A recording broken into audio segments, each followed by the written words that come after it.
material that's thrown in there, such as the antibiotic markers. So that where we're concerned about antibiotic resistance, you have all of those markers and resistance mechanisms that are all in all of these genetically engineered plants. The one that's predominantly used is the kanamycin. That's our last resort antibiotic. Tremendous pressure was applied trying to keep them from using that particular antibiotic marker because that's resistance. It failed. Rather than going to some of the other markers or even getting clear away from the antibiotic marker and using just a simple fluorescent tag or a colorimetric tag, they all insisted on having the kanamycin antibiotic marker. There are also many new products that are produced. Again, as the spatial relationship changes, and then as the environment changes, pH, temperature, nutritional relationship interactions that come into play there, all of those factors can change the products that are produced. What we find in the genetically engineered plants is that there are many new proteins that we have never seen before. They're new to science because we've never had an environment or the genetics that produce them. Some of those we know are lethal, and I'll cover some of those. So we need to understand what's happening when we genetically engineer a plant, because it's not the same as traditional breeding or hybridization or any of those traditional factors that have given us the yield and quality increases that we've been able to enjoy in our production agriculture.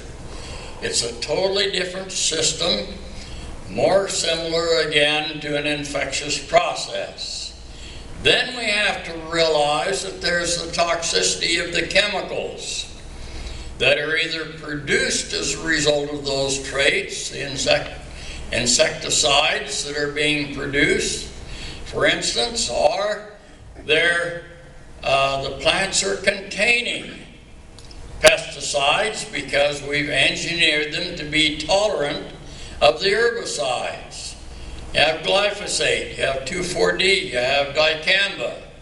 All of them are very potent endocrine hormone disrupting chemicals that are now constituents of your food. Every cell in that plant is going to produce the Bt toxin. You can't wash it off. Glyphosate accumulates in the growth points in the plant. It's there for the life of the plant.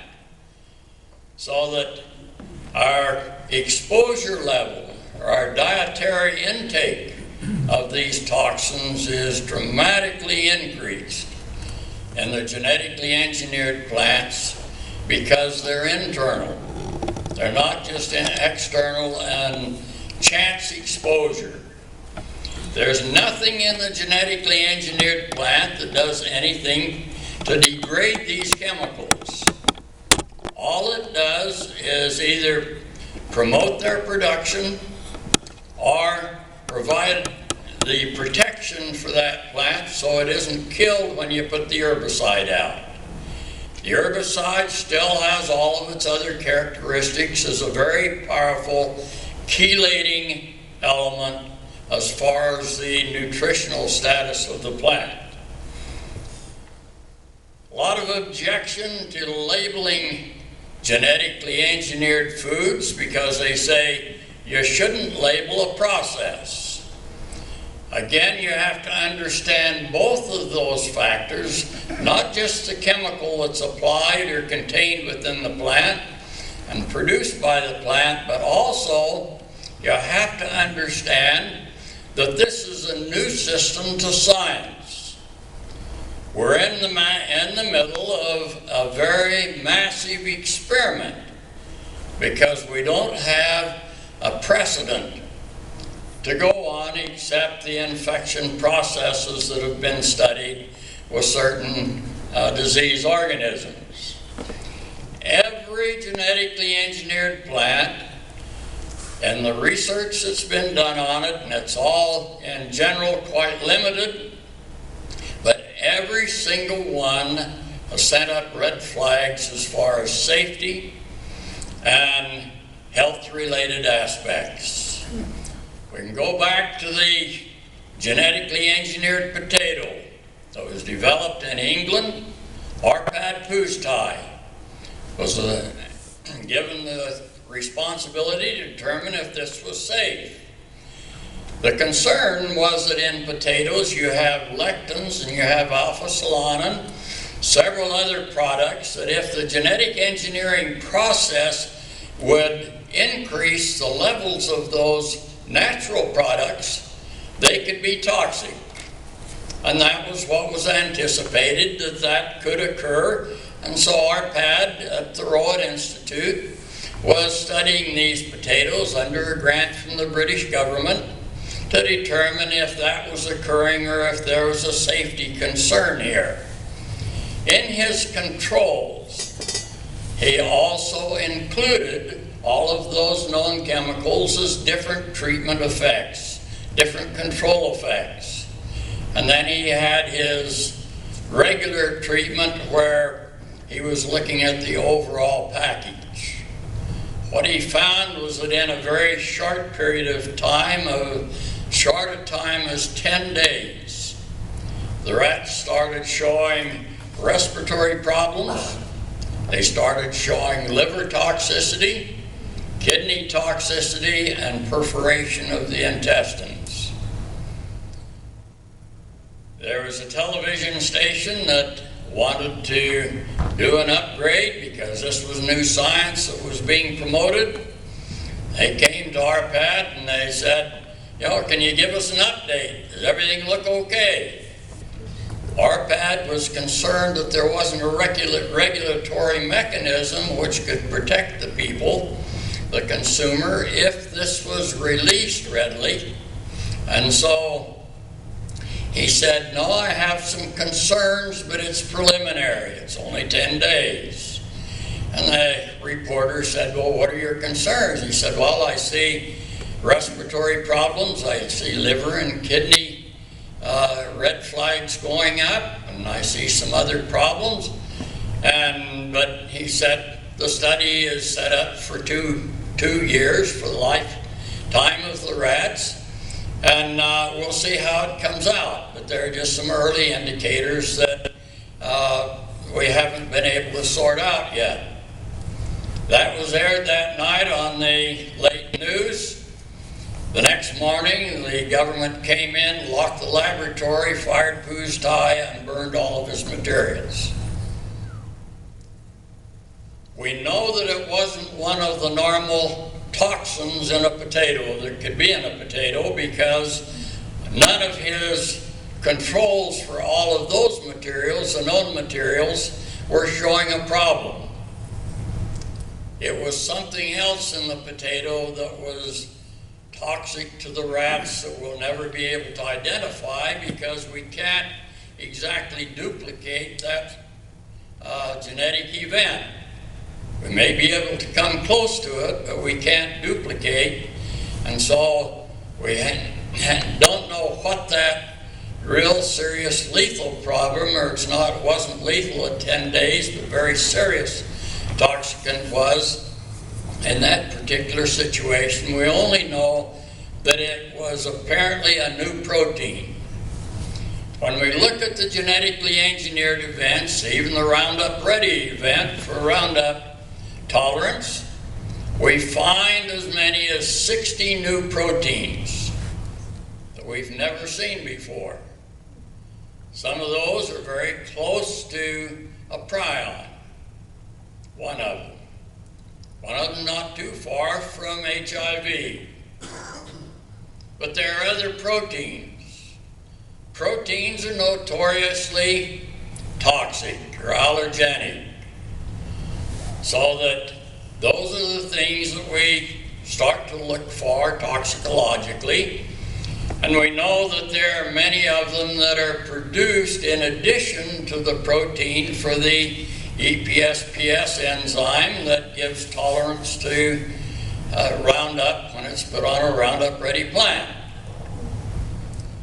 None of those have been thoroughly studied in the higher plants.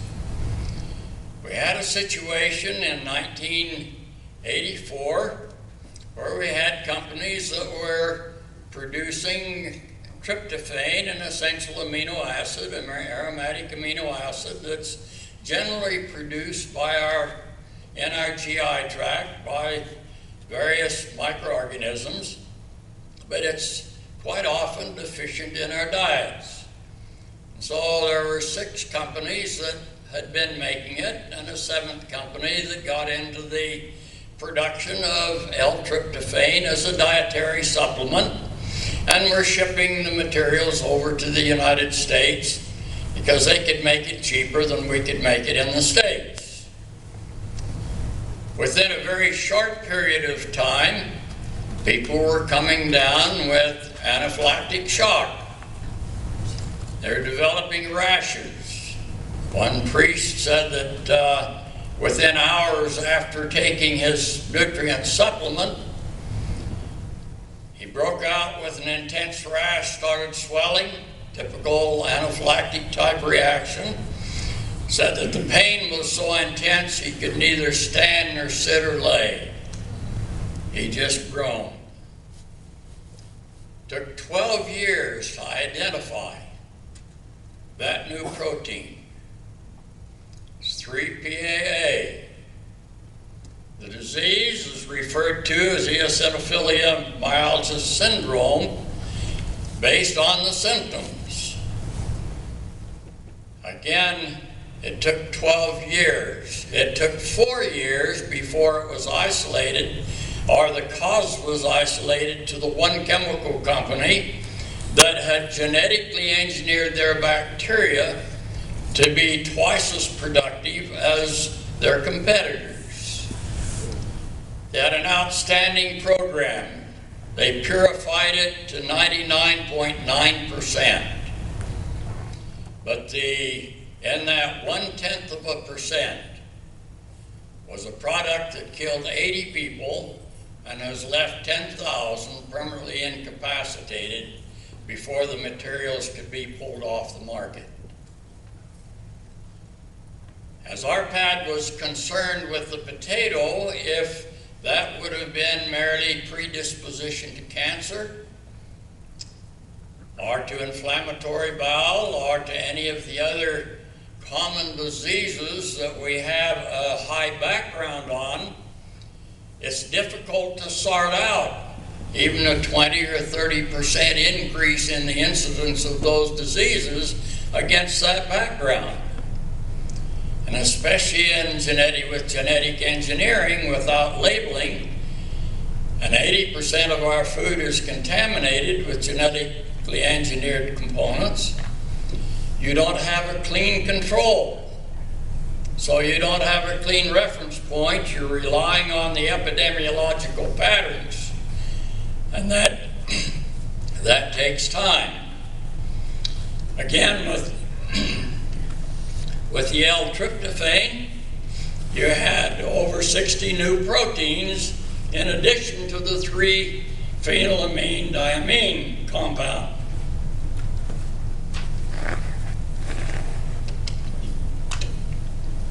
Some of you may remember the Flavor Saver tomato. It wasn't a commercial success because it didn't do anything that consumers really wanted. Didn't have the flavor, didn't have some of the other things. And probably thank goodness, because in the study that was conducted after it was approved for market, the rats developed stomach lesions. 30% of them were dead within 2 weeks. And the product was tomatoes were pulled off the market and not commercialized further. We have the Starlink corn. Developed, the pollen got away from them. It was a pharmaceutical product, the protein that was being produced. pollen was supposed to be, or the plants were supposed to be fully contained and the pollen escaped. The concern was that if humans would consume that, or it would get into the food chain, it would be lethal. It was everything was canceled at that point from a safety standpoint. The problem is it was grown on about 1,000 acres of ground in the Midwest.